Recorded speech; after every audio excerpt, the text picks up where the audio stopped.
Hey, also, this is a pretty cool one. So I had a client who wanted to put in a gate here, and I was dealing with a stucco wall, which makes it a little bit tougher. Unfortunately, I couldn't line up the gate with a stud just because the post on the fence didn't line up with one. So I wanted to take a slightly different approach here. So what I ended up doing here is digging some holes into the ground, only about a foot deep, and I was using 4x4 posts on the fence side to attach to the existing 4x4 post.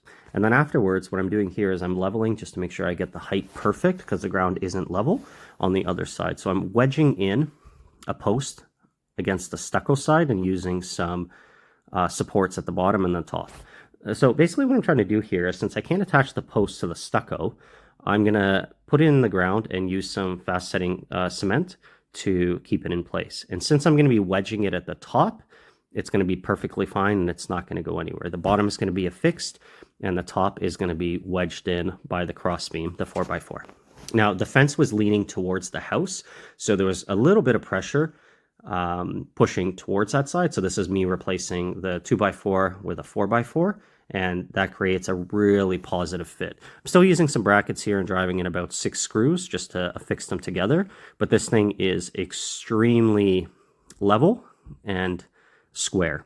I'm also using a little bit of P&L here to get it against the stucco just to prevent any additional movement. And I'm using a very simple gate kit here. I love these. They're only about $50 and they're very, very easy to work with. So again, using pressure treated 2x4s here, I measured out the size of gate I needed and it squares it out for you just because the metal brackets are square.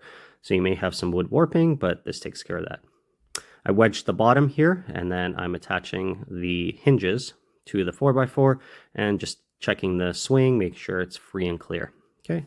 Then I'm using some, I think they're 5.6 or something long. They're less than an inch, 6-inch boards, and I'm leaving an 1/8 inch reveal between them and just drilling those in with some deck screws. I'm going all the way down here, okay? For now, I'm just putting in 1 screw on each side to make sure everything's level, and then afterwards I'll come back and drive in a 2nd screw, okay? I like doing this on the door. You could also do it on the other side, but I just find it easier to mount the door when it's lighter. I did have to trim the bottom piece a little bit here for it to fit, but that wasn't an issue. And at the end of the day, I ended up removing that bottom support. And finally, we're going to put in some gate hardware here.